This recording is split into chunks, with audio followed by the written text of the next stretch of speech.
Hello everyone, myself Vaibhav Mishra. I welcome you all to Kalam PCS. UP PCS के लिए current affair की हमारी video series चल रही थी, उसमें हम नेशनल और इंटरनेशनल करंट अफेयर कवर किए थे। आज हम लोग इकोनॉमिक अफेयर्स को कवर करने जा रहे हैं। तो सबसे पहला न्यूज़ क्या है? सबसे पहला news is about 16th finance commission. 15th finance commission आपने देखा था जस्ट थोड़े दिन पहले, उसका फाइनल रिपोर्ट भी आया था, that was led by NK Singh. इस बार मोस्ट इंपॉर्टेंट 16 फाइनेंस कमीशन में कौन है कि चेयरमैन कौन होंगे? तो चेयरमैन कौन है? डॉक्टर अरविंद पानाग्रिया। ठीक है,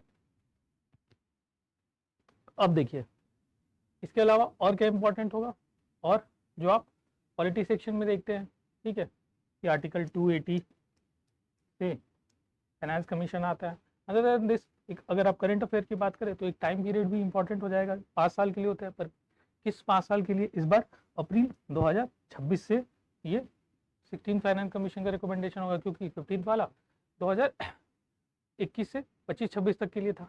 चलिए नेक्स्ट देखते हैं। India first UPI ATM. जी हाँ, यूपीआई बेस्ड एटीएम कहाँ बना है? मुंबई में, in at global fintech fest Mumbai. अब इससे क्या होगा? आप कैशलेस पैसा निकाल सकते हैं यूपीआई के थ्रू। कार्ड की जरूरत नहीं पड़ेगी, कार्डलेस आप पैसा निकाल सकते हैं। इसको कौन मेंटेन कर रहा है? कोलैबोरेशन किसका? Hitachi payment services in collaboration with NPCI, क्योंकि एनपीसीआई इसलिए जरूरी है क्योंकि यूपीआई बेस्ड है। चलिए नेक्स्ट न्यूज देखते हैं। एक वाइब्रेंट गुजरात ग्लोबल समिट। तो ये समिट ऑब्वियसली कहाँ होती है? हर साल गुजरात में होती है, गांधीनगर गुजरात में। इस बार का थीम क्या है? थीम और प्लेस। ऐसे समिट में यही दो चीज इंपॉर्टेंट होता है, मैंने आपको पहले बताया। और थीम क्या है? Gateway to the future. ठीक है, अब gateway to the future theme हो गया, एंड गांधीनगर में ये समिट हुआ है, तो ये दो चीज इंपॉर्टेंट हो गई है। ठीक है, अब डिफरेंट प्लेसेस हैं, different private companies different place किया, वो इंपॉर्टेंट नहीं है यहाँ पे। एक और उसी तरह फेस्टिवल हुआ था, उत्तरी पूर्वी महोत्सव 2024। तो ये नाम से ही पता चल रहा है ये किसके लिए? नॉर्थ ईस्टर्न रीजन के लिए। ठीक है, उसके हैंडीक्राफ्ट हैंडीलूम्स को प्रमोट करने के लिए। ठीक है, ये कहाँ पे हुआ था? भारत मंडप, जो कि कहाँ पे है? प्रगति मैदान, न्यू दिल्ली में। ठीक है, चलिए तो ये दो चीज हो गया आपके इवेंट्स के नाम पे। नेक्स्ट देखते हैं foreign trade policy. Now this also become important. ठीक है, क्योंकि अभी जो पुराना फॉरेन ट्रेड पॉलिसी था वो खत्म हुआ, तो नया ट्रेड पॉलिसी लाएंगे। ये कब आई? 2023 में। और इसका टारगेट क्या है? देखिए सबसे पहले तो इम्पॉर्टेंट हो गया टारगेट। टारगेट से क्वेश्चन डायरेक्टली आ सकता है। टारगेट कितना है? 2 मिलियन यूएसडी तक एक्सपोर्ट पहुंचाना है बाई 2030। तो 2030 तक 2 मिलियन, जो trillion USD, sorry 2 trillion USD तक का हमें एक्सपोर्ट करना है। ठीक है, अब इसके अंदर कुछ कुछ सब स्कीम्स होंगे जिसके थ्रू हम कर सकते हैं। तो पहला चीज था towns of export excellence, and दूसरा चीज हम देखेंगे स्टेटस होल्डर स्कीम। तो टाउन्स ऑफ एक्सपोर्ट एक्सीलेंस क्या है? टाउन्स ऑफ एक्सपोर्ट एक्सीलेंस मतलब कुछ टाउन्स जो कि एक्सपोर्ट कर रहे हैं, जो कि अच्छा प्रोड्यूस कर रहे हैं, उनको हम इंसेंटिव देंगे। कैसे इंसेंटिव देंगे? तो इसमें से कुछ टाउन सेलेक्ट करेंगे बेस्ड ऑन कि कितना गुड्स प्रोड्यूस कर रहा है। For example normal criteria is 750 crore से ज़्यादा अगर प्रोड्यूस करते हैं, तो वैसे टाउन्स को हम क्या कर रहे हैं? हम रिकॉग्नाइज कर रहे हैं as towns of export excellence. ठीक है, अब इन टाउन्स को क्या फायदा मिलेगा इस रिकॉग्निशन से? इस रिकॉग्निशन से इनको फाइनेंशियल असिस्टेंट मिल सकता है through different schemes of government, जिससे ये अपनी कैपेसिटी को बढ़ा सकते हैं, एक्सपोर्ट को और ज़्यादा प्रमोट कर सकते हैं। ऐसे कितने टाउन हैं? ऐसे 39 टाउन्स हैं, और पहले ही थे, और 4 टाउन और ऐड हो गए। कौन से ये 4 टाउन हैं? ये हैं फरीदाबाद, मिर्जापुर, मुरादाबाद एंड वाराणसी। तो देख सकते हैं यूपी के टाउन्स और ऐड हो चुके हैं, और ऑलरेडी पहले ही 39 में भी लगभग 60 टाउन्स जो है वो यूपी के ही थे। तो मैक्सिमम नंबर ऑफ टाउन्स से भी अगर क्वेश्चन आता है जो कि टी रिकॉग्नाइज है, तो that is also from UP. ठीक है, अब नेक्स्ट टीम था स्टेटस होल्डर स्कीम। ये क्या था? ये था और एक्सपोर्टिंग हाउसेस का रेटिंग मिलता था, एक्सपोर्टिंग हाउस को रेटिंग मिलता था। ओके, 1 स्टार 2 स्टार 3 स्टार ऐसे करके। इससे क्या होगा? एक आप एक्सपोर्टिंग हाउस का रिकॉग्निशन है। इससे अब वो हो सकता है कि सेल्फ सर्टिफिकेशन करे तो उनकी प्रोडक्ट लोग ले, क्योंकि उनको एक रेटिंग मिल चुका है कि okay you are a good exporting house. चलिए अब इसके अलावा देखते हैं 4 पिलर्स है, उतना ज़्यादा इससे क्वेश्चन नहीं बनेगा। Incentive to remission, export promotion through collaboration, ठीक है, ईज ऑफ डूइंग बिजनेस ठीक करना है हमें, ठीक है, और इमर्जिंग एरियाज को निकालना है, जैसे ई कॉमर्स और developing district as export hub, ये सब आप देख लीजिएगा, इससे क्वेश्चन ज़्यादा चांस नहीं बनेगा। नेक्स्ट चीज़ देखते हैं delta ranking.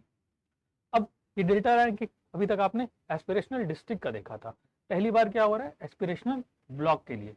Aspirational block programme launch हुआ था 500 ब्लॉक्स में जो कि पीछे रह गए थे, ठीक है, तो उनको हम देखते हैं कितने टोटल एस्पिरेशनल डिस्ट्रिक्ट 115 और ब्लॉक्स 500, ठीक है। इनको कौन देख रहा है, ये प्रोग्राम नीति आयोग के अंदर आ रहा है, ठीक है। इनमें गवर्नेंस अच्छा करना है और इनको जो बहुत सारे इंडिकेटर में बैकवर्ड हैं इनको अच्छा करना है, ठीक है। तो अब इनमें कंपटीशन रहे इसीलिए यहाँ पे रैंकिंग होता है, तो डेल्टा रैंकिंग हुआ है पहली बार त्रियानी कुमरम भीम ब्लॉक, ब्लॉक यहाँ पर होगा, ब्लॉक जो है, ठीक है, त्रियानी कुमरम भीम ब्लॉक आसिफाबाद डिस्ट्रिक्ट में है, और ये आसिफाबाद डिस्ट्रिक्ट कहाँ है, तेलंगाना में। ये फर्स्ट रैंक अचीव करता है, तो ये इंपॉर्टेंट हो गया। दूसरा चीज, सिंस यूपीपीसीएस का एग्जाम है और जो सेकंड पोजीशन है पहली बार वो उत्तर प्रदेश का है प्लेस, उत्तर प्रदेश का कौन सा प्लेस, कौसाम्बी, तो कौसाम्बी ब्लॉक जो कौसाम्बी डिस्ट्रिक्ट में है वो सेकंड पोजीशन है, तो ये दोनों चीज ही आपको याद करना है, ठीक है। अब प्राइस उतना इंपॉर्टेंट नहीं है कि 1.5 करोड़ मिलता है फर्स्ट रैंक को, सेकंड रैंक को 1 करोड़ हर जोन में, ठीक है। चलिए एस्पिरेशनल डिस्ट्रिक्ट से इतना ही। नेक्स्ट हम देखते हैं लीड्स। देखिए इकोनॉमी में मोस्ट इंपॉर्टेंट जो आएगा that will be some kind of ranking, some kind of reports, ये सब इंपॉर्टेंट होंगे और समिट्स इंपॉर्टेंट होंगे। तो दोनों तीनों चीज हम देखेंगे ध्यान से, और अगर कुछ एक्स्ट्रा न्यूज है उसको भी कवर करेंगे। नेक्स्ट क्या है, लीड्स। अब लीड्स क्या है, देखो लीड्स जो है वो मिनिस्ट्री ऑफ कॉमर्स ये एक रिपोर्ट रैंकिंग निकालती है, बट ये किसके बेसिस पे है, ये बेसिस पे है वर्ल्ड बैंक का लॉजिस्टिक परफॉर्मेंस इंडेक्स के ऊपर, ठीक है। अब लॉजिस्टिक परफॉर्मेंस इंडेक्स भी हम पढ़ेंगे कि वर्ल्ड बैंक का ने लॉजिस्टिक परफॉर्मेंस इंडेक्स देखती है कि किस कंट्री में कितना अच्छा लॉजिस्टिक्स है, ठीक है भाई। मान लो मटेरियल मिल भी गया तो उसका एक्सपोर्ट होगा या मूवमेंट होगा, तो मूवमेंट कैसे हो रहा है थ्रू आउट वो देखते हैं। इसीलिए आप देखोगे government different multi modal logistic park बना रही है लॉजिस्टिक को इम्प्रूव करने के लिए। लॉजिस्टिक इम्प्रूव करोगे तो ओवरऑल इकोनॉमी इम्प्रूव होगी, है ना। चलिए तो सबसे पहले हम देख लेते हैं लीड्स को और फिर वर्ल्ड बैंक के लॉजिस्टिक परफॉर्मेंस इंडेक्स को भी देखेंगे, ठीक है। तो मिनिस्ट्री ऑफ कॉमर्स ने लीड्स निकाला, इसमें 3 कैटेगरी है, अचीवर, फास्ट मूवर, एस्पायरर। तो आप देखेंगे कि 13 डिस्ट्रिक्ट्स 13 स्टेट्स एंड यूटी जो है वो अचीवर्स कैटेगरी में आ रही है, ठीक है। अचीवर जिसने कुछ अचीव किया, फास्ट मूवर जो थोड़ा अच्छा काम कर रही है, और एस्पायरर जो अभी अच्छा काम करना शुरू कर रही है, वो चाह रही है कि इम्प्रूव करे, ठीक है। तो एक तो ये आ सकता है 13 अचीवर्स, ये हेडलाइन में था इसलिए आ सकता है। और बाकी मोस्ट इंपॉर्टेंट चीज़ है, जिस भी पीसीएस का एग्जाम दे रहे हैं, स्पेशली यूपी पीसीएस ने एक बार ऐसा क्वेश्चन पूछा भी है कि भाई उत्तर प्रदेश किस कैटेगरी में फॉल करता है, तो क्या लिख दोगे, अचीवर्स, ठीक है, ओके। तो चलिए यहाँ से क्वेश्चन ऐसे आएंगे आपके। देखिए most important thing is question कहाँ से आएंगे, आप पूरा पढ़ोगे उसमें क्या ही है, कोई मतलब नहीं है। Next is migration and development brief. अब ये कौन निकालता है, ये निकालता है world bank.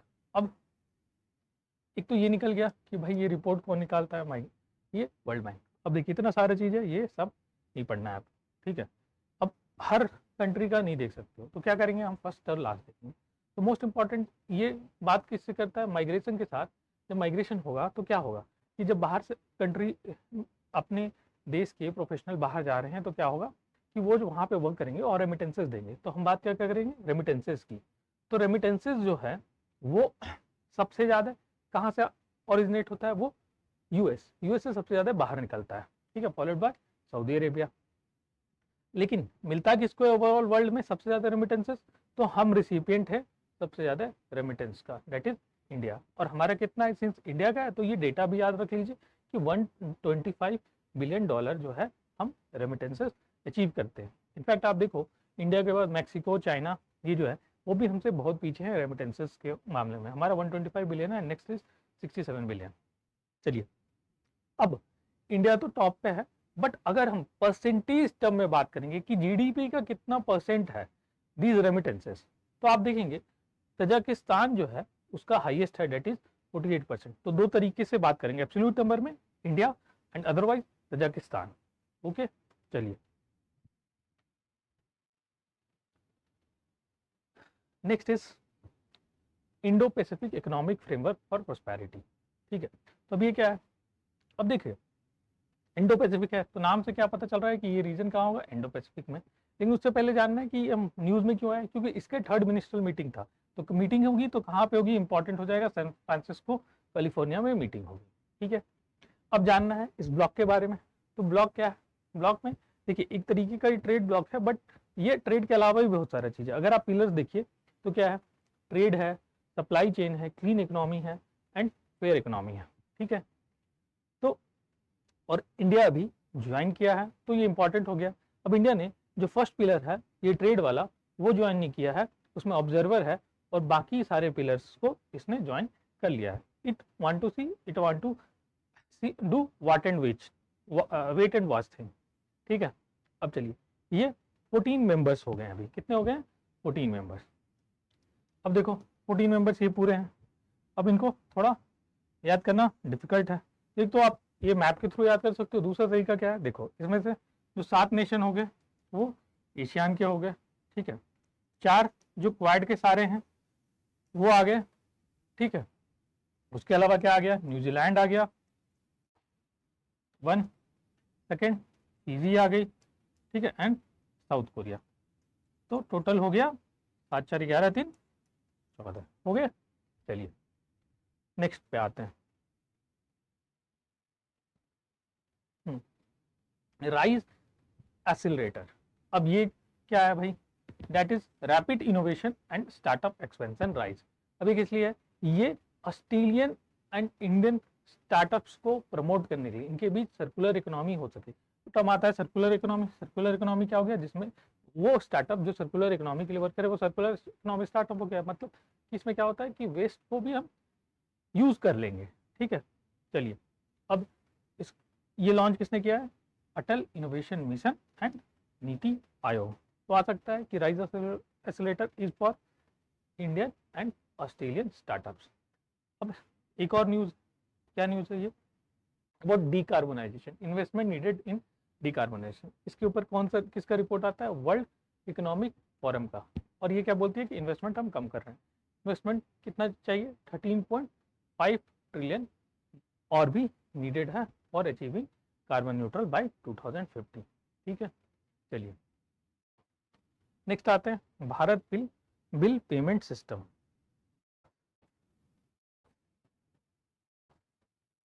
Bharat bill payment system, इसमें क्या है, देखिए भारत बिल पेमेंट सिस्टम तो पहले से ही है, तो न्यूज़ में ये नहीं है। ठीक है, जो हम भारत पे से पेमेंट वगैरह करते हैं ये होगा। तो न्यूज़ में क्या है, न्यूज़ में ये बना कि यूके ने इसको अडॉप्ट कर लिया है।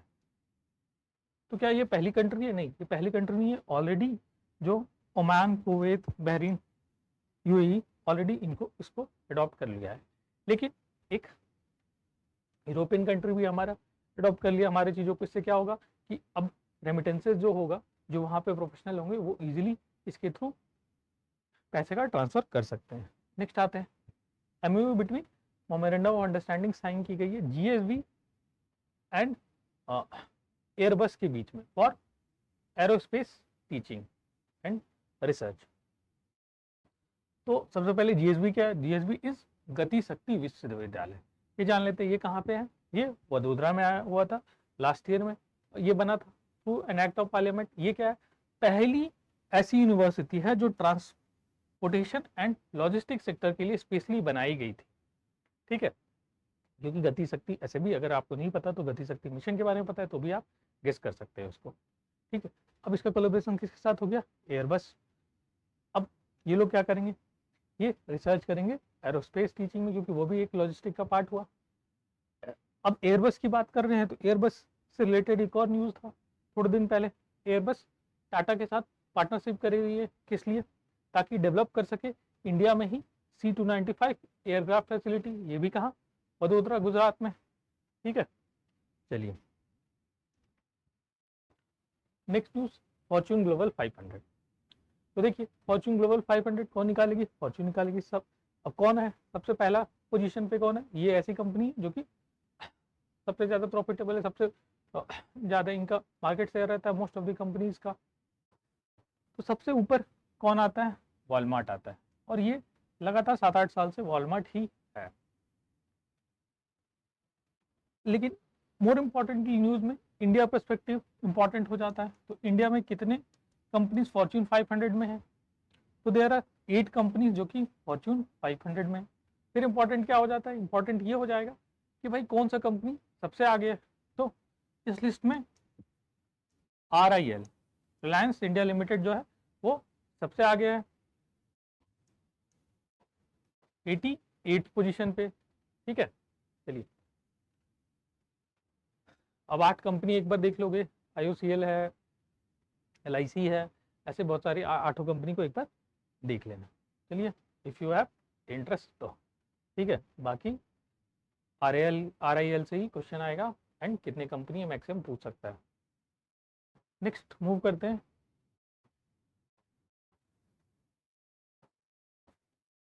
इस UNDP global multi dimensional poverty index. तो मल्टी डायमेंशनल पॉवर्टी इंडेक्स निकलता है, वो कौन निकालता है? वो निकालती है UNDP with collaboration with Oxford poverty and human development initiative, that is OPHI। ठीक है, अब निकालता कौन है ये क्लियर हो गया रिपोर्ट। अब नाम से पता चल रहा है मल्टी डायमेंशनल पॉवर्टी इंडेक्स, तो इसमें जो डायमेंशन होगा वो मल्टीपल होगा, जो इंडिकेटर्स होंगे मल्टीपल्स होंगे। इंडिकेटर्स कितने हैं? ये 3 डायमेंशन है, हेल्थ, एजुकेशन और लिविंग स्टैंडर्ड। 1/3, 1/3 और 1/3। And if you talk about indicators तो टोटल 10 इंडिकेटर्स हो जाते हैं। ठीक है, हेल्थ के अंदर न्यूट्रिशन, चाइल्ड मोरालिटी, इसमें मोर्टालिटी, इसमें year of schooling, school of attendance, फिर cooking fuel, sanitation, water, electricity, floor, assets. तो एक तो ये डायमेंशन आपको पता होना चाहिए, इससे क्वेश्चन आ जाता है पीटी में कभी कभी। उसके बाद ये तो स्टार्टिंग में भी आप लोग पढ़ेंगे, जो करेंट का पार्ट है वो देखते हैं। अब करेंट का पार्ट में क्या बोलता है, रिपोर्ट में क्या था? तो रिपोर्ट में कहता है कि देयर आर 1.1 बिलियन पीपल जो कि मल्टी डायमेंशनल पुअर है। वो कितना हो गया? वो टोटल पॉपुलेशन का अगर देखिए तो 18% हो गया। ठीक है, अभी जो 18% पॉपुलेशन है वो कैसे डिवीजन उनका कैसे हुआ? तो डिवीजन ऐसे हुआ कि मोर देन अबाउट 50% कहाँ पे है? सब सहारन अफ्रीका में रहते हैं, और अबाउट 1/3 जो बोलेंगे वो कहाँ पे है? वो साउथ एशियन रीजन में। तो देखिए मेजॉरिटी ऑफ पुअर कहाँ हो गए? इधर सब सहारन और साउथ एशियन रीजन। तो ये 2 रीजन मिल गया। क्वेश्चन में आ सकता है विच 2 रीजन में मैक्सिमम मल्टी डायमेंशनल पुअर है, तो आप लिख सकते हो। अब इंडिया के बारे में क्या कमेंट हो गया वो इंपॉर्टेंट है। तो इंडिया के बारे में आप देखिए कि एक तो पहले पॉजिटिव बात है कि 15 साल में हम लोग कुछ ऐसे कंट्री हैं जो कि सक्सेसफुली रिड्यूस किए आधे पॉवर्टी को, आधे तक ले गए हैं इंसिडेंस ऑफ पॉवर्टी को। एंड मोर इम्पॉर्टेंटली अगर 2005-6 के डेटा को कंपेयर करें तो अभी हमारा 1921 जो लेटेस्ट डेटा है उसमें 16.4% हो गया इंसिडेंस ऑफ पॉवर्टी। तो एक चीज़ आप यहाँ से ले सकते हो। और फर्दर एक और चीज़ है एब्सोल्यूट टर्म, ये तो परसेंटेज टर्म में बात कर लिए पॉवर्टी का इंसिडेंस, और एब्सोल्यूट टर्म में भी कितने पुअर है? 230 मिलियन पुअर है। चलिए तो ये 230 मिलियन आप याद रखिए, 16.4 डेटा याद रखिए। ठीक है, और ये 1.1 बिलियन याद करिए। एंड दिस 2 रीजन, सब सहारन एंड साउथ एशियन रीजन, जहाँ की मेजॉरिटी ऑफ पुअर पॉपुलेशन है, multi dimensional poor. And other than that 2 indicators is important, 10 indicators हैं। एंड यहाँ पर कौन निकालता है? That is UNDP। अब इसके अलावा भारत में भी हम मल्टी डायमेंशनल पॉवर्टी इंडेक्स को निकालते हैं। वो कौन निकालता है? वो नीति आयोग निकालता है। वो डेटा कहाँ से यूज करता है? नेशनल फैमिली हेल्थ सर्वे का डेटा। तो अभी हम लोग देखे थे लास्ट टू लास्ट क्लास में कि नेशनल फैमिली हेल्थ सर्वे 5 की रिपोर्ट आ गई है, तो उसके बेसिस पे यहाँ पे डेटा रिलीज होगा। हाँ, तो डेटा रिलीज हुआ तो पहले तो कौन किया, हम देख लिए नीति आयोग, किसके बेसिस पे हुआ कि नेशनल फैमिली हेल्थ सर्विस का डेटा मिल गया इनको। अब अगेन देखते हैं यहाँ पे इंडिकेटर्स कितने थे, पहले डायमेंशन तो उतने ही है, 3 डायमेंशन है, 1/3 health, education and standard of living, ठीक है। लेकिन अंतर कहाँ हो जाता है, अंदर हो जाता है इंडिकेटर्स में। इंडिकेटर्स में ये ध्यान रखने वाली बात है, यहाँ पे 12 इंडिकेटर्स है देयर, वर्ल्ड बैंक वाले में यूएनडीपी वाले में ओनली 10 इंडिकेटर। एक देखिएगा यहाँ पे मैटरनल हेल्थ को वहाँ पे उन्होंने इंपॉर्टेंस नहीं दिया था, एंड यहाँ पे बैंक अकाउंट्स को भी उन्होंने इंपॉर्टेंस नहीं दिया था, तो हम यहाँ पे 2 ऐसे एडिशनल मिल गया, ठीक है। तो कंपेयर करके पढ़िए तो थोड़ा इजी हो जाएगा, रेस्ट सेम है। अब again coming back to reports, reports में क्या लिखा गया है वो इंपॉर्टेंट हो जाएगा, ठीक है। तो पहला चीज सिमिलरली जहाँ वहाँ हेड काउंट देखेंगे तो यहाँ भी हेड काउंट देखेंगे। यहाँ हेड काउंट कितना है, तो यहाँ देखिए अभी प्रेजेंटली 14.96 था, वहाँ लगभग 16 था, और यहाँ भी रिडक्शन हुआ है सबसे। और टोटल नंबर ऑफ पॉपुलेशन वहाँ देखिए अराउंड 230 इंडिया में था, यहाँ पर कितना हो गया 135 मिलियन, 13.5 करोड़ पॉपुलेशन, ठीक है। अब ये 13.5 पर निकल गए, बाहर निकल गए, ओके, ठीक है। चलिए अब इम्प्रूवमेंट कहाँ कहाँ देखा गया, तो एक स्टेटमेंट खुद आ सकता है कि देर, अब देखिए जनरली क्या होता है, हम बहुत सारे एलिमिनेशन टेक्निक हम लोग सीखे हैं जिसमें बोला जाता है कि ऑल गलत है, बट ऐसा कुछ नहीं है। अब देखिए यहाँ पर all 12 indicators have been shown improvement, तो ऐसे स्टेटमेंट्स को भी आप ध्यान में रखेंगे, ठीक है। चलिए फास्टेस्ट डिक्लाइन किसका हुआ है, रूरल एरिया या अर्बन एरिया, तो रूरल एरिया में ज़्यादा डिक्लाइन हुआ है, ठीक है। अब अगर हम बात करें स्टेट वाइज जो कि आ सकता है, तो यूपी में सबसे ज़्यादा डिक्लाइन हुआ है इन एब्सोल्यूट टर्म, ठीक है। लेकिन अगर हम बात करेंगे परसेंटेज टर्म में, तो बिहार में सबसे ज़्यादा रिडक्शन हुआ है, तो ये आप याद रखिएगा, यूपी में एब्सोल्यूट टर्म में और बिहार में परसेंटेज टर्म में, ठीक है। चलिए देखिए ये परसेंटेज टर्म में अगर आप देखो तो बिहार में 51 से 33% चला गया है। अगर यूपी की बात करें तो ये लगभग 18% के आसपास हो जाता है, यूपी में देखिए तो ये 15% के आसपास हो रहा है, ठीक है। चलिए परसेंटेज टर्म में पूछेगा तो भी बता दीजिएगा, बिहार एंड एब्सोल्यूट टर्म में यूपी, ओके। चलिए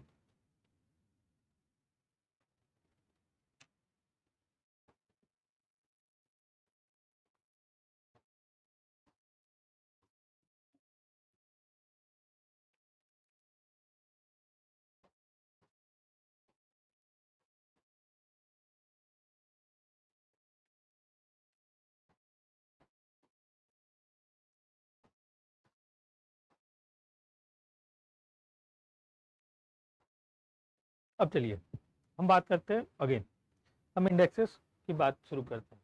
अब ग्लोबल इनोवेशन इंडेक्स, इनोवेशन में इंडेक्स कौन रिलीज करता है, अगेन जब भी इंडेक्सेस की बात करेंगे तो 3 थिंग्स इंडाइसेस में, पहले कौन निकालता है, इंडिया की रैंकिंग मोस्ट इंपॉर्टेंट है, एंड उसके बाद फर्स्ट कौन है वो 3rd नंबर पे, एंड उसके बाद कुछ एक्स्ट्रा इन्फॉर्मेशन मिलता है। तो फर्स्ट थिंग इनोवेशन इंडेक्स, तो यू ट्राई टू थिंक कि कौन सी बॉडी होगी इनोवेशन से रिलेटेड, कौन सा हो सकता है, इंटेलेक्चुअल प्रॉपर्टी ऑर्गेनाइजेशन, तो वीपो निकालती है, ठीक है। इंडिया की रैंक कितनी है, इंडिया 48 पोजीशन पे है, ओके, एंड फर्स्ट पे Switzerland. Global gender gap report, ये कौन निकालता है, ये बहुत इंपॉर्टेंट रिपोर्ट है, ये वर्ल्ड इकोनॉमिक फोरम निकालता है। भारत की रैंक इस बार कितनी है, 127 है, ओके। चलिए and if you see most important, Iceland जो है वो टॉप करता है, Iceland most of the time इसमें टॉप ही करता है। नेक्स्ट लॉजिस्टिक परफॉर्मेंस इंडेक्स, हमने पढ़ा था leads, and leads was based on logistic performance index of World Bank, जो कि 2018 वाला रिपोर्ट था। अभी 2018 के बाद 2023 का भी रिपोर्ट आ गया। 2023 का रिपोर्ट में क्या हुआ है, तो हम देखेंगे 2023 की रिपोर्ट में इंडिया की पोजीशन 38 पोजीशन पे हो गई है, ठीक है। तो ये इम्प्रूवमेंट है, ये 6 पोजीशन आई थिंक इम्प्रूव हुआ है, ठीक है, फ्रॉम 44th से 38 पे चल गई है। अब देख ही रहे हो कि कैसे डिफरेंट इंफ्रास्ट्रक्चर पे काम हो रहा है, तो इससे क्या हो, लॉजिस्टिक इंप्रूव हो रहा है, मल्टी मॉडल लॉजिस्टिक पार्क्स बन रहे हैं। ओके, भारतमाला, सागरमाला, इस टाइप के प्रोजेक्ट्स हैं हमारे पास। चलिए, सबसे अच्छा सिंगापुर के पास है लॉजिस्टिक्स। चलिए, अच्छा, इंडेक्स ऑफ इकोनॉमिक फ्रीडम ये भी देख लीजिए। ये हेरिटेज फाउंडेशन निकालती है, जिसमें भारत का रैंक 131 है। और देखिए, सिंगापुर इसमें भी टॉप कर रहा है इकोनॉमिक फ्रीडम में, और लॉजिस्टिक में भी सिंगापुर टॉप कर रहा है। ये फॉर्मेलिटी है, इसलिए यहाँ पे रखा गया था। You have to try to relate between different points, ताकि आपको याद रह सके ज़्यादा से ज़्यादा। Next, state of world population. अब देखिए, इसमें तो ये तो बहुत ईजी है, आप नाम से ही पता कर सकते हो कि इसको कौन देता होगा, United nation population fund. And इसमें जो मोस्ट इम्पॉर्टेंट फैक्ट है कि भाई अब इंडिया जो है ये क्या हो गया है, सबसे ज़्यादा पॉपुलस कंट्री हो गया, 142 करोड़ पॉपुलेशन हो गया है, चाइना को बीट कर दिया है। Okay, next, talking about world economic outlook. अब देखो, दो रिपोर्ट है, एक तो होता है world economic outlook and second is global economic prospect. जो वर्ल्ड इकोनॉमिक आउटलुक है वो IMF देता है, एंड ग्लोबल इकोनॉमिक प्रोस्पेक्ट जो है वो वर्ल्ड बैंक देता है। दोनों ही क्या है, डिफरेंट इकोनॉमिक्स के बारे में बताती है कि भाई डिफरेंट इकोनॉमी का ग्रोथ रेट क्या हो। ठीक है, अब देखो, एग्जैक्ट ग्रोथ रेट भारत के बारे में क्या बताया, वो कभी कभी पूछता है। मोर इम्पोर्टेंटली ये कौन निकालता है वो इम्पोर्टेंट है। IMF की देखो, IMF का जो रिपोर्ट है वर्ल्ड इकोनॉमिक आउटलुक, तो देखो ये चेंज भी होते रहता है। ऐसा नहीं है कि फर्स्ट क्वार्टर में 3.5% का ग्रोथ बोला। सिमिलरली इंडिया के लिए इन्होंने 6.1 का बोला था, पहले बोला था 6.1 का, देन ये लोग रिवाइज कर दिए थे। ठीक है,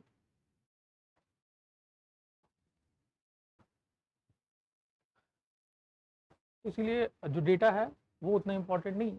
ऐसे कभी कभी होता है जब कंपेरेटिव आपको डेटा मिलेगा कि only India is growing at double digit growth, तो वो एक हो सकता है एक क्वेश्चन आ जाए। ठीक है, चलिए, अब अयोध्या के बारे में पढ़ लेते हैं थोड़ा। तो मोदी जी कहाँ गए, अयोध्या। वहाँ पे क्या हुआ, पहले तो एयरपोर्ट आ गया, दैट इज अयोध्या धाम पे एयरपोर्ट बन गया। एंड मोर इम्पोर्टेंट इज, इसका नाम क्या है, महर्षि वाल्मीकि इंटरनेशनल एयरपोर्ट। अब इसके अलावा जो क्वेश्चन आ सकता है that is about Vande sorry Amrit Bharat train. अब अमृत भारत ट्रेन क्या है, ये फ्लैग हुआ, और सबसे पहला कहाँ गया, दरभंगा से अयोध्या आनंद विहार टर्मिनल की पहली ट्रेन थी। और साथ साथ एक और ट्रेन थी दैट इज मालदा टाउन से विश्वेश्वरैया टर्मिनस बैंगलोर। तो ये एक तो ये इंपॉर्टेंट हो सकता है, दरभंगा अयोध्या आनंद विहार टर्मिनल तक अमृत भारत चली। ठीक है, अब अमृत भारत में क्या है, वंदे भारत तो देख लिए हाई क्लास ट्रेन थी, अमृत भारत भी अच्छी ट्रेन है। ठीक है, बट ये क्या है, ये नॉन AC ट्रेन है। ठीक है, और वंदे भारत क्या थी, AC ट्रेन थी। ठीक है, तो ये मेजरली अंतर है। ठीक है, चलिए, ये कॉमन पीपल के लिए। आगे चलिए, भारतमाला फेज 1 डेडलाइन, क्योंकि वंदे भारत का तो फेज ज़्यादा है ना। चलिए, अब आ जाइए भारतमाला प्रोजेक्ट। अब देखो, भारतमाला प्रोजेक्ट कौन सा था, ये प्रोजेक्ट था कि भाई रोड इंफ्रास्ट्रक्चर के लिए ओवरऑल जो आप देखेंगे जितने भी बड़े बड़े हाईवेज होते हैं वो भारतमाला प्रोजेक्ट्स के अंदर आ रहे हैं। दो प्रोजेक्ट है हमारा, एक सागरमाला, एक Bharatmala. Sagarmala port led initiative था। अब भारतमाला की बात कर लेते हैं। भारतमाला में क्या था, भारतमाला हमने पहले फर्स्ट फेज को लाया था 2022 तक के लिए, लेकिन इसका जो डेडलाइन है इसको हम एक्सटेंड कर दिए। और कब लिया है, 6 साल एक्सटेंड करके 27-28 तक कर दिए। ठीक है, चलिए नेक्स्ट मूव करते हैं। नेक्स्ट क्या है, प्रोजेक्ट प्रयास। प्रोजेक्ट प्रयास में क्या है, देखिए, प्रयास stand for promoting regular and assisted migration for youth and skilled professional. ठीक है, तो अब देखिए क्या हो रहा है, कि हमारे स्किल्ड प्रोफेशनल बाहर जा रहे हैं, तो क्या हो रहा है, उनको असिस्ट करो। अभी हम इंटरनेशनल रिलेशन में पढ़े थे कि हमने इटली के साथ साइन किया था एक एग्रीमेंट, ठीक है, जिसमें हमारे प्रोफेशनल कैसे वहाँ जाए उसके लिए ईज हो, है ना। और ऐसे एग्रीमेंट हम बहुत सारी कंट्रीज के साथ साइन किए हुए हैं, ये हम देखे थे। तो इसी तरीके का एक प्रोजेक्ट है that is between international organisation for migration and Indian council world affair ICWA, ठीक है। अब इससे क्या होगा कि सेफ और ऑर्डरली माइग्रेशन होगा। अब ये सब और भी इंपॉर्टेंट हो सकते हैं, ऐसे मूवीज आ गई थी डंकी, तो जो कि डंकी रूट के लिए था कि कैसे इलीगली माइग्रेशन हो रही है। तो उन सब से बेटर है कि हम फैसिलिटेट करें जितना माइग्रेशन पॉसिबल है। नेक्स्ट आते हैं नेशनल प्रोग्राम ऑन आंगनवाड़ी कम क्रीचे पालना फैसिलिटी के बारे में बात हो रहा है, ठीक है। तो ये स्कीम क्या है, अब देखिए, अब इस एक्चुअली पहले एक स्कीम था दैट इज मिशन शक्ति। मिशन शक्ति overall WCD women and child ministry के अंदर आता है और ये एक लार्ज अम्ब्रेला स्कीम है जिसके अंदर बहुत सारी स्कीम है। अब इसका 2 सब कंपोनेंट है, एक है संबल और एक है सामर्थ। तो सामर्थ कंपोनेंट के अंदर इस प्रोग्राम को ले आया गया है। अभी इससे क्या होगा, जो मदर्स हैं, जो वर्किंग मदर्स हैं, उनको आराम से फैसिलिटी मिल जाएगी कि भाई ठीक है, बच्चे को आप पालना फैसिलिटी में डाल दो और आप वर्क करके आओ और फिर आप अपने बच्चे को ले आओ वहाँ पे, जो आंगनवाड़ी दीदी हैं वो उनको हैंडल करेंगे तब तक, ठीक है, बच्चे का ख्याल रखेंगे। चलिए नेक्स्ट स्कीम इज रैम्प। अब रैम्प प्रोग्राम में क्या हुआ है, क्यों न्यूज में है ये, देखिए जो रैम्प प्रोग्राम है वो किस लिए था, वो MSME को रिवाइव करने के लिए था। कोविड के बाद MSME हिट हुआ था, उसको रिवाइव करने के लिए रैम्प प्रोग्राम आया गया, raising and oscillating MSME performance, जो कि लगभग 6 करोड़ का इसमें असिस्टेंट दिया गया था। वो वर्ल्ड बैंक इस प्रोजेक्ट में बहुत सारे इन्वेस्टमेंट किया हुआ है, ठीक है। अब ठीक है, रैम्प प्रोग्राम है, इसमें क्या दिक्कत है, इसमें 3 नए सब स्कीम्स ऐड की। कौन से, first is gift scheme, second is spice and last one is ODR। ये क्या है भाई, spice is sorry gift is green investment and financing for transforming scheme. अब इससे क्या हो रहा है कि मतलब अगर आप ग्रीन टेक्नोलॉजी को अडॉप्ट कर रहे हैं तो उसके लिए कुछ फाइनेंस मिलेगा, कैसे, interest subvention and credit guarantee support के थ्रू, ठीक है। इंटरेस्ट सबवेंशन क्या हुआ कि आप कुछ इंटरेस्ट ले रहे हो तो इंटरेस्ट दे रहे हो, अगर आप रेगुलर इंटरेस्ट दे रहे हो तो कुछ फंड गवर्नमेंट देती है कुछ इंटरेस्ट, ये एग्रीकल्चर लोन में भी आप देखते हो। क्रेडिट गारंटी सपोर्ट क्या हो गया कि आपको मान लीजिए ग्रीन टेक्नोलॉजी अडॉप्ट करना है, अब उसमें क्या हो रहा है कि आप क्या कर रहे हैं कि आपको लोन लेना है, उसके लिए गारंटी नहीं मिल रही है तो government will give you guarantee, खत्म। सिमिलरली स्पाइस में will help in promotion investment in circular economy, जिससे कि जीरो एमिशन होगा, वेस्टेज कम जाएगा। And last is online dispute resolution scheme. अब इसमें क्या हो रहा है, ओके दिस टू स्कीम, इसको कौन देखेगा, ओवरऑल सीड भी देखेगी, ठीक है। चलिए अब MSME online dispute resolution payment system. अब इसमें क्या हो रहा है, देखिए AI टूल्स वगैरह का यूज करके हम इस असिस्ट करेंगे MSME को to help in resolution of disputes. Next आइए भारत आटा। अब क्या हो रहा है, भारत आटा किसने लॉन्च किया, ये पीयूष गोयल जी ने लॉन्च किया है, who is union minister of consumer affair and public distributions. अब इसमें क्या हो रहा है, मिनिस्ट्री एंड कॉमर्स के अंदर ये स्कीम आती है, इसमें क्या होगा, इसमें आटा मिलेगा सस्ते रेट में और इस आटा का नाम क्या होगा, भारत आटा। कितने रेट में मिलेगा, 27.50, 27 रुपये में आपको आटा मिलेगा। कहाँ मिलेगा, कैसे मिलेगा, तो कुछ मोबाइल वैन होंगे, किसके वैन होंगे, केंद्रीय भंडार के वैन हो सकते हैं, NAFED national agriculture cooperation marketing federation की तरह, जो कि एक उसके बाद NCF national cooperative consumer federation of India. तो इन 3 बॉडीज के थ्रू आपको आटा मिल सकता है। आटे के नाम क्या है? भारत आटा, जो कि 27.5 रुपये मिलेगा। और ये प्रोग्राम किसके अंदर आता है? Ministry of consumer affairs and food public distribution. इससे आगे इसमें कुछ भी नहीं होगा। मैक्सिमम आएगा कि किसने लॉन्च किया, तो पीयूष गोयल जी ने लॉन्च किया। Next scheme drones for women self help group. अब क्या है, एक स्कीम है जिसके लिए कैबिनेट ने डिसीजन लिया इस स्कीम्स को लाने के लिए। अब इसमें क्या होगा कि ड्रोन एसएचजी के लिए लाया गया, उसमें 15,000 सेलेक्टेड ड्रोन दिए जाएंगे टू 15,000 सेलेक्ट वुमेन्स एसएचजी को। तो 15,000 वुमेन एसएचजी को ये ड्रोन दिए जाएंगे। अब ये ड्रोन को यूज़ कैसे किया जाएगा? For rental services. Rental services के लिए यूज, इनको ट्रेनिंग दी जाएगी और इसको रेंटल सर्विसेज में यूज़ किया जाएगा। और ये रेंटल सर्विसेज कौन लेगा? ये फार्मर्स लेंगे, और इससे ये एग्रीकल्चर प्रोसेस को ईजी बनाएंगे। ठीक है, चलिए, तो एसएचजीज को भी फायदा हो गया और फार्मर्स को भी फायदा हो गया। चलिए, अच्छा, इसका टाइम पीरियड क्या था? अभी 24-25 से 25-26 के लिए, 1 साल के लिए टाइम पीरियड है। ठीक है, next 11th edition for international tourism mart. अब देखिए, मैंने कभी बोला कि जैसे ही मीटिंग होगी तो क्या याद करना है? Places and theme. प्लेस कहाँ हुआ है? तो शिलोंग में हुआ है। इसके अंदर मिनिस्ट्री ऑफ टूरिज्म के अंदर ये आता है, इंटरनेशनल टूरिज्म मार्ट।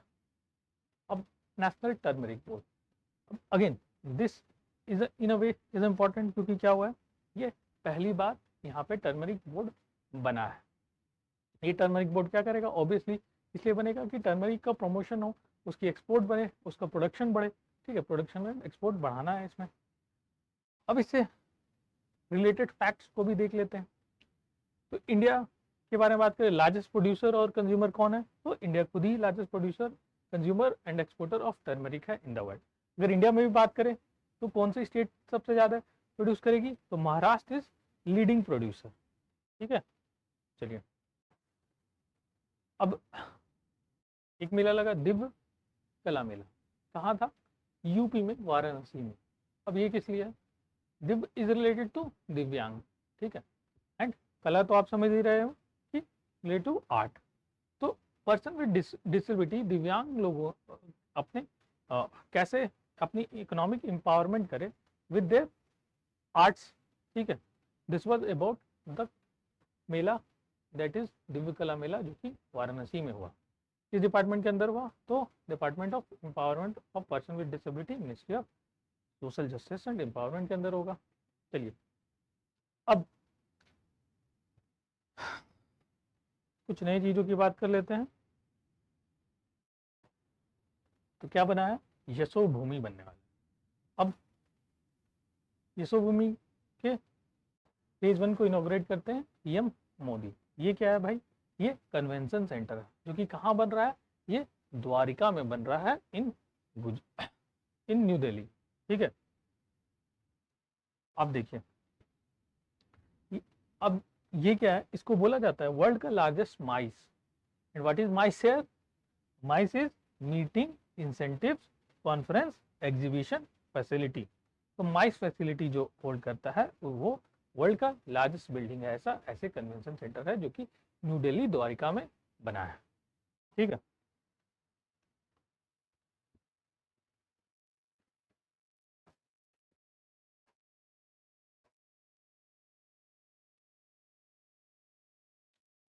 नेक्स्ट क्या पढ़ेंगे हम?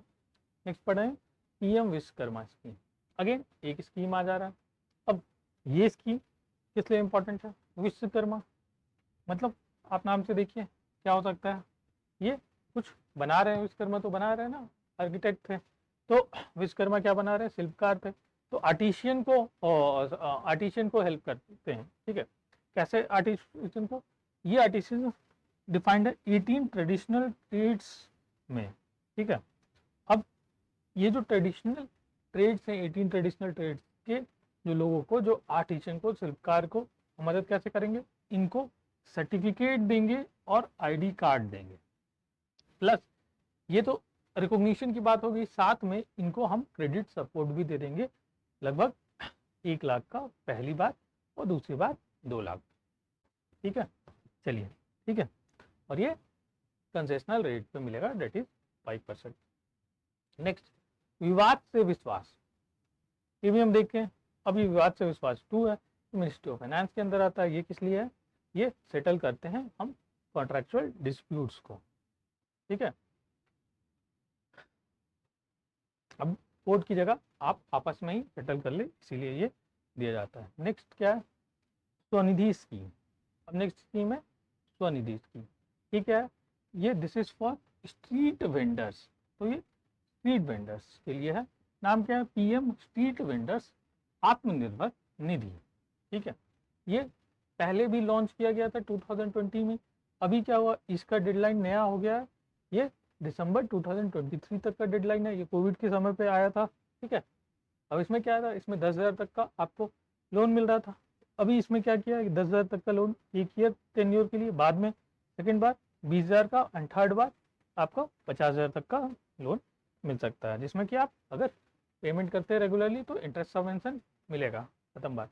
तो मेनली आपको याद क्या करना है, ये किस लिए था? ये स्ट्रीट वेंडर्स एंड हॉकर्स के लिए था, जिसकी डेडलाइन इस बार दिसंबर 2023 तक कर दिया है। किस डिपार्टमेंट के अंदर आता है? Union housing and urban affairs के अंदर आता है, ठीक है। Next, credit guarantee scheme. Credit guarantee scheme थोड़े दिन पहले ही बताया क्या था कि आपकी को लोन लेना है, लेकिन आपको क्रेडिट गारंटी नहीं मिल रही, आपको कोई गारंटर नहीं है, आपके पास कोई एसेट नहीं है जिसको गिरवी रख सके इस बैंकों में, तो आप क्या करो, आपको गवर्नमेंट ही गारंटर बन जाता है। अब ये स्कीम किसके लिए आ गया? एक लाइव स्टॉक सेक्टर के लिए भी इस स्कीम्स को लाया गया, जो स्कीम इम्प्लीमेंट होगा किसके through? Animal husbandry and development fund, EHIDH के थ्रू, ठीक है। चलिए, अब जितने भी MSME हैं जो कि लाइव स्टॉक सेक्टर में है, उनको कोलैटरल फ्री लोन मिल सकता है। नेक्स्ट है महिला सम्मान सेविंग सर्टिफिकेट्स। ये क्या? देखो, ये पोस्ट ऑफिस द्वारा रन है। ऑलरेडी आप एक जानते हो, किसान विकास पत्र टाइप का स्कीम जो है, जो सेविंग स्कीम्स है, वो पोस्ट ऑफिस रन करती है। अब ये स्पेशली स्कीम किस लिए? महिला सम्मान, नाम से पता चल रहा है, तो that will be only for women, ठीक है।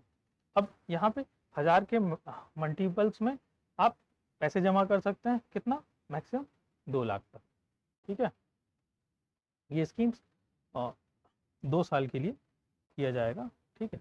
चलिए, 2 साल के पीरियड तक 2 लाख तक मैक्सिमम, 1000 के मल्टीपल में आप डाल सकते हो पैसे, for womens and girls only. Department of post द्वारा ये लाई गई है। चलिए, 3 सेंटर फॉर एक्सीलेंस। तो पहले क्या है सेंटर ऑफ एक्सीलेंस? क्या है सेंटर ऑफ एक्सीलेंस? क्या हुआ कि ऐसी जगह जो कि आपको बताएगा कि this is the best quality, best practices लाएगी, है ना। तो बेस्ट प्रैक्टिसेस आपको दिखा सकता है। अब ये सेंटर फॉर एक्सीलेंस किस लिए बनाया गया? हॉर्टिकल्चर क्रॉप के लिए, और ये MIDH के अंदर आएगा, ठीक है। That is mission integrated development of horticulture. तो ऑलरेडी ऐसे 49 सेंटर ऑफ एक्सीलेंस बन चुके थे, 3 सेंटर ऑफ एक्सीलेंस और बनते हैं। ये कहाँ कहाँ बनते हैं? ये बनता है पहला कर्नाटक में फॉर ड्रैगन फ्रूट्स के लिए, और मैंगो और वेजिटेबल के लिए उड़ीसा में, एंड वेजिटेबल एंड फ्लावर्स के लिए गोवा, ठीक है। अब वैसे तो बहुत ज़्यादा इंपॉर्टेंट का ये न्यूज़ नहीं है, लेकिन फिर भी आप अगर याद हो पाए तो तीनों सेंटर याद कर लीजिए, वरना छोड़ सकते हो।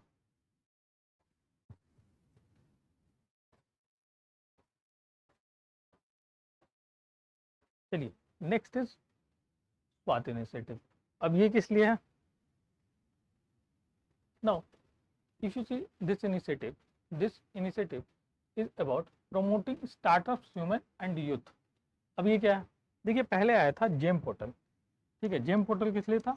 फॉर प्रोक्यूरमेंट, ठीक है। PSU प्रोक्यूर करे MSME के लिए, इसीलिए एक ऑनलाइन पोर्टल था। पर इसमें देखा गया क्या कि वुमेन, यूथ और स्टार्टअप्स उतना ज़्यादा पार्टिसिपेट नहीं कर रहा है।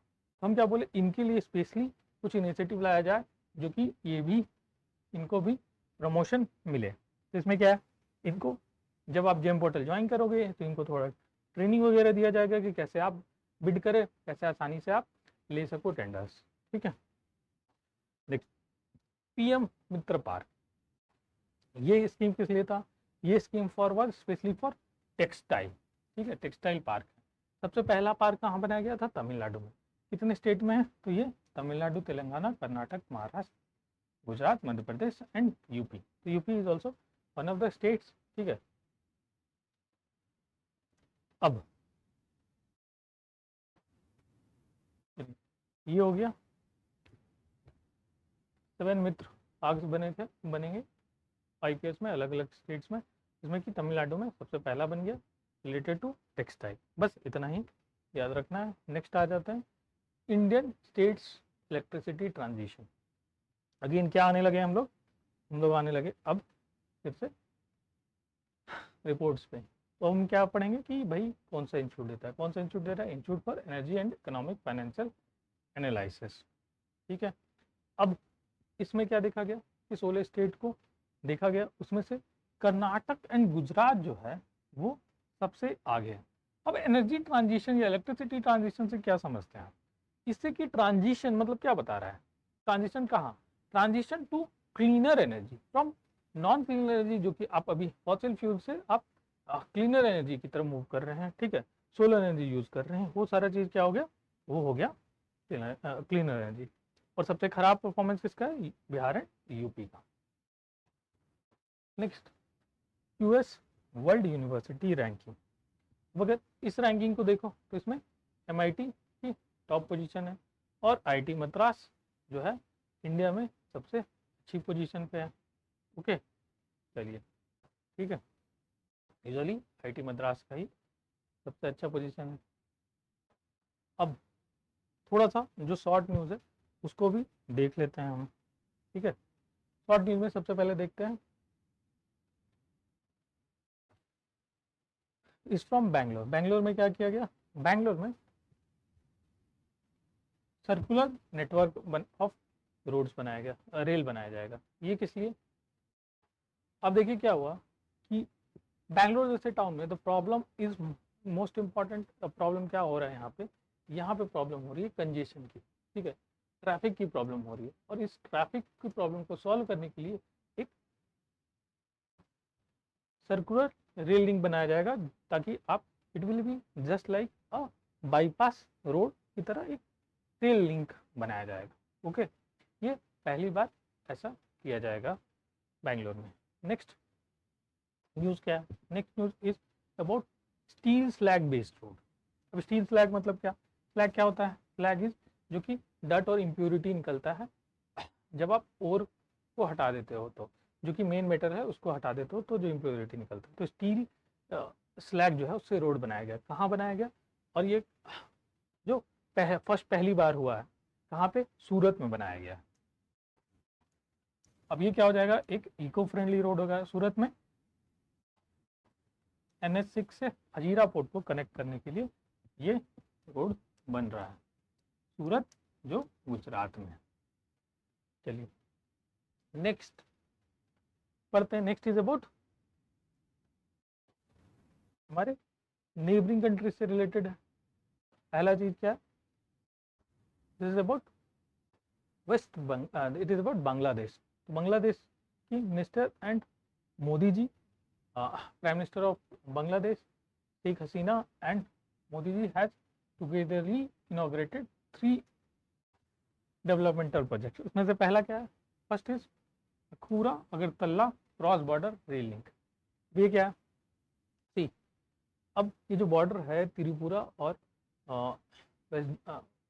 बांग्लादेश के बीच में, वहाँ पर ये रेल लिंक है जिसको कि कौन बना रहा है, लगभग 6 किलोमीटर इस साइड और 4 किलोमीटर दिस साइड, लगभग 10-11 किलोमीटर का ये रेल लिंक है। अब ये देखो जो मेन लिंक है जो कि कोलकाता से चित्तग्राम तक जाएगा, उसके बीच में ये कनेक्ट हो जाएगा और ये क्या होगा, ये त्रिपुरा तो को एक्सेस दे देगा थ्रू अगरतला, ठीक है। ये रेल लिंक आप समझ गए, ठीक है। अब इसमें कुछ याद होना चाहिए, ये किसके बीच है, ये इंडिया के त्रिपुरा एंड बांग्लादेश के बीच में है। इनोग्रेट कौन किया, यही पता चल गया, दोनों ने ज्वाइंटली किया, Sheikh Hasina and Modi ji. Next एक और इसी के साथ प्रोजेक्ट है मैत्री थर्मल पावर प्लांट। तो ये क्या है, पहले तो थर्मल पावर प्लांट है, किस कंट्री के साथ है, it is between India and Bangladesh, India. Next is खुल्ला मोंगला पोर्ट, ठीक है, ये इंडिया के सपोर्ट से हो रहा है। अब देखिए इस पोर्ट के साथ क्या प्रॉब्लम है, इस पोर्ट लाइन के साथ क्या प्रॉब्लम है। देखो ये रेल लाइन जो है था वो एक्सटेंड होते होते जा रहा था, एक्सटेंड होते जा रहा था, एक्सटेंड होते ही जा रहा था। ठीक है,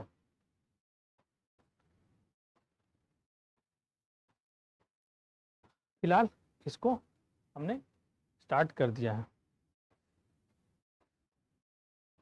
चलिए नेक्स्ट टॉपिक क्या है।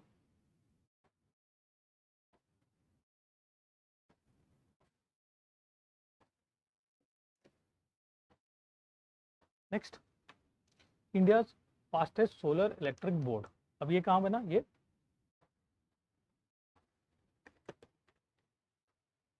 अलपुजा केरला में। इससे ज़्यादा इसमें कुछ पढ़ने का नहीं है। ठीक है, नेक्स्ट मूव करते हैं।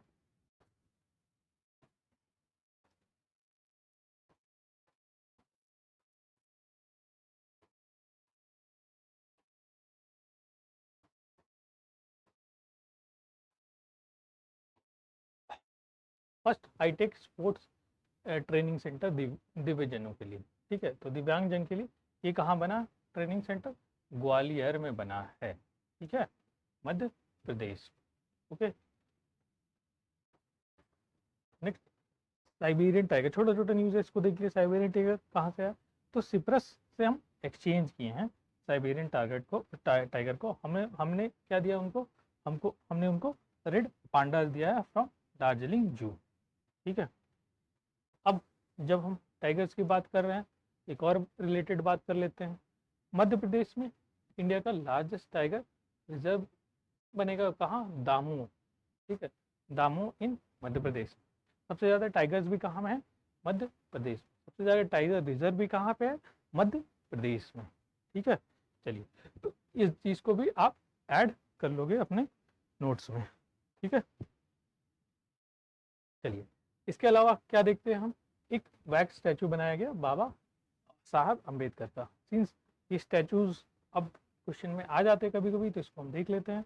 ये Jaipur wax museum, Nahargarh fort, Rajasthan में बनाया गया है। ठीक है, next, payment infrastructure development fund.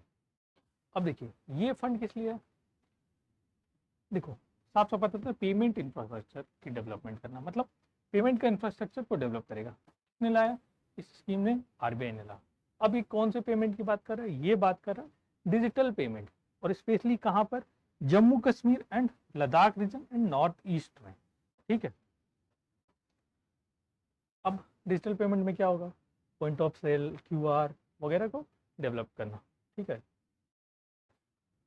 National transit pass system, ये किस लिए है, देखिए हर स्टेट वाइज पहले पास होता था, किसके लिए, टिम्बर, बैम्बूस और अदर फॉरेस्ट प्रोड्यूस के लिए।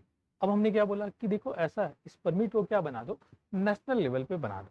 ठीक है, तो यही चीज हम लॉन्च की है। ठीक है, किसने लॉन्च किया, श्री भूपेंद्र यादव जी ने, that is was union minister of environment and forest and climate change. इससे क्या होगा, it will be in the line of one nation one pass region, सब कुछ वन नेशन वन आगे लगा दो। चलिए नेक्स्ट क्या है,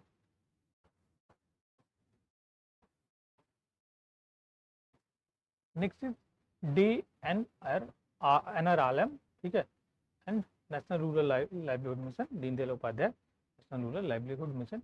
ये इसने सिडबी के साथ एमओयू साइन किया फॉर ह्यूमन लेड एंटरप्राइजेस, ताकि ह्यूमन लेड एंटरप्राइजेस को थोड़ा सा मदद मिले, इनको मोर ऑफ एम्प्लॉयमेंट अपॉर्चुनिटी मिले। मेरा बिल मेरा अधिकार, ये किस लिए, एक अवेयरनेस कैंपेन है, और ताकि आप अपने बिल्स को मांग सके। ठीक, जीएसटी आ गया, जीएसटी दे रहे हैं तो बिल भी लेना होगा ना आपको, इसीलिए इस टाइप का अवेयरनेस कैंपेन जरूरी है। ठीक है, ये सेंट्रल गवर्नमेंट स्टेट गवर्नमेंट दोनों मिलके कर रही है। 3D प्रिंटेड ऑफिस, अब क्या है, 3D प्रिंटिंग से अब पहली बार ऑफिस बना बेंगलुरु में। ये क्या था, एक पोस्ट ऑफिस था। इससे क्या होगा, देखिए 3D प्रिंटिंग से क्या होगा, हर चीज़ फास्ट बनेगा। जो आप 6 महीना बना रहे थे, हो सकता है 3 दिन में एक ऑफिस बना दो। ठीक है, तो इससे बहुत चीज़ें फास्ट हो जाएगी। India first eco friendly debit card, ये किसने लॉन्च किया, ये एयरटेल ने लॉन्च किया। बाकी अब इसमें क्या है, आरपीवीसी वगैरह है, ये उतनी काम का नहीं है अभी, लेकिन आप देख लो ये रिसाइकल्ड पीवीसी से बनता है, तो इसीलिए ये इको फ्रेंडली हो गया। Next very very important is Maharatna and Navratna का टैग। जब भी महारत्न का टैग होता है या नवरत्न का टैग होता है तो इंपॉर्टेंट हो जाता है, क्योंकि ऐसी बहुत कम कंपनी होगी जो महारत्ना के स्टेटस को अचीव कर पाएगी। नाउ ऑयल इंडिया लिमिटेड को 13th महारत्ना कंपनी बना देगा। तो पहले तो ये महारत्ना कंपनी कौन बनी? Oil India. और कितने हो गए हैं अब? 13th हो गए हैं। ठीक है, चलिए नेक्स्ट रेट्स एंड इरकॉन। अब इन दोनों को क्या मिल गया? इन दोनों को मिल गया नवरत्न का स्टेटस। पहले महारत्न होता है, फिर नवरत्न होता है, and then there are mini ratna. ठीक है, तो ये इनसे छोटी हो जाएगी। अब कितने हो गए नवरत्न? 16 नवरत्न हो गए। ठीक है, चलिए नेक्स्ट कृत पारिक पैनल गैस प्राइसिंग के लिए। तो देखो नेचुरल गैस के लिए प्राइसिंग के लिए क्या हो रहा है, आपको एक पैनल बनाएगी, दैट इज कृत पारिक पैनल। अब ये किस लिए? क्योंकि देखो इसमें 3 इंटरेस्ट को देखना है आपको। ज़्यादा प्राइस ना हो क्योंकि कंज्यूमर को हर्ट होगा, रेवेन्यू ज़्यादा जनरेट हो, ये गवर्नमेंट का इंटरेस्ट है, और कम से कम पैसा देना पड़े, वो जो प्राइवेट कंपनी एक्सप्लोर करेंगे। तो इसीलिए इस पैनल को बनाया गया था। ठीक है, अब इकोनॉमिक की मोस्ट ऑफ द जो इवेंट है वो आपको पढ़ाया दिया जा चुका है। एक जो आपका बजट से रिलेटेड है उसका अलग से सेक्शन होगा, जो कि उसको भी आप देख लीजिएगा। ठीक है, लगभग 15-20 मिनट्स का वीडियो रहेगा। ओके, चलिए तो नेक्स्ट हम साइंस एंड टेक वाले पार्ट में मिलते हैं। Thank you.